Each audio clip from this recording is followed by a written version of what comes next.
દરેક યુવાન નોકરી મેળવવા માંગે છે, જેના માટે તે ઇન્ટરવ્યૂ આપવા પણ જાય છે, પરંતુ ઇન્ટરવ્યૂ માટે કેવી તૈયારી કરવી એ જાણતો નથી, જેના કારણે તે ઇન્ટરવ્યૂમાં રિજેક્ટ થઈને આવે છે।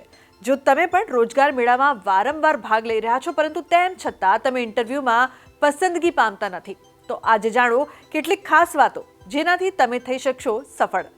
ચાલો જાણીએ કે શું છે એ। તમામ યુવાનોએ પોતાના વ્યક્તિત્વ વિકાસ પર વિશેષ ધ્યાન આપવું જોઈએ, જેથી અલગ અલગ કંપનીઓના પ્રતિનિધિઓ ઇન્ટરવ્યૂ લે, જેથી તમને નોકરી મળી શકે।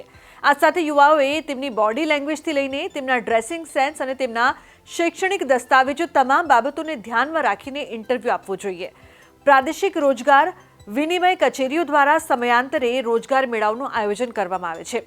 આવી સ્થિતિમાં કેટલાક યુવાનો ઇન્ટરવ્યૂમાં નિષ્ફળ જાય છે, જેનું કારણ ભૂલોથી ભરેલો રિઝ્યુમ, તેમની અયોગ્ય બોડી લેંગ્વેજ તથા ઇન્ટરવ્યૂ આપતી વખતે સાચા જવાબો આપવાનો અભાવ હોય છે। ઇન્ટરવ્યૂ આપવા જતાં પહેલા યુવાઓએ તેમની યોગ્યતાના આધારે નોકરીની પસંદગી કરવી જરૂરી છે।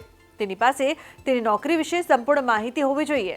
આ સાથે ઇન્ટરવ્યૂ આપતી વખતે બિલકુલ સંકોચ ન રાખવો જોઈએ। જવાબ સ્પષ્ટ શબ્દોમાં અને સારી ભાષા શૈલીમાં આપવો જોઈએ, જેથી ઇન્ટરવ્યૂ લેનાર વ્યક્તિને લાગે કે આ વ્યક્તિને આ ક્ષેત્ર વિશે સંપૂર્ણ જાણકારી છે।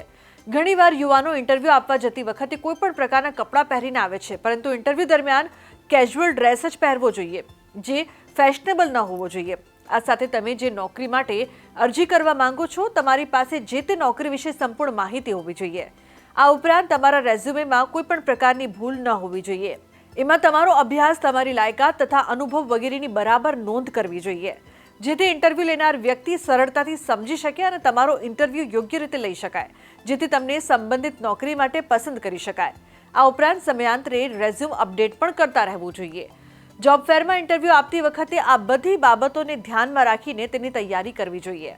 તમે જ્યારે પણ ઇન્ટરવ્યુ રૂમમાં એન્ટર થાવ છો, ત્યારની બોડી લેંગ્વેજથી લઈને ડ્રેસિંગથી લઈને તમામ બાબતો તમારી નોટિસ થતી હોય છે। કેવા કપડાં પહેર્યા છે, એક ડિસન્ટ કપડાં હોવા જોઈએ, એક થોડુંક મેચિંગ હોવું જોઈએ, ગમે તે કલરના કપડાં ગમે તેની નીચે મિસમેચ ન હોવું જોઈએ। ઇન્ટરવ્યુ જેવા એક પ્રેઝન્ટેબલ ફોર્મમાં તમારે જવું જોઈએ, એટલે જીન્સ પહેરીને ન જતું રહેવાય।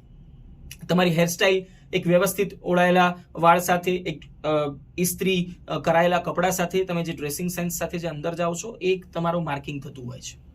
ત્યારબાદ તમારું જે પણ શિક્ષણ છે, તમે જે પણ શૈક્ષણિક બેકગ્રાઉન્ડમાંથી આવી રહ્યા છો, એને લગતા પ્રશ્નો તમને પૂછવામાં આવે તો તમને આવડવા જોઈએ। તમે કમ્પ્યુટર એન્જિનિયરિંગ કર્યું હોય ને તમને કમ્પ્યુટરના વિષયના સાવ પાયાના પ્રશ્નો ન આવડે તો એ તો ન જ ચાલે। તો આજના મારા આ અહેવાલમાં બસ આટલું। ફરી મળીશું એક નવી અને મહત્વપૂર્ણ જાણકારીની સાથે, પરંતુ આ વિડીયોને આપ ખાસ લાઇક કરજો અને વધુમાં વધુ શેર કરજો, જેથી બીજા લોકો સુધી પણ આ માહિતી મળી શકે અને તેઓ પણ ઇન્ટરવ્યૂમાં પાસ થવાની આ ટિપ્સ અનુસરી શકે। નમસ્કાર।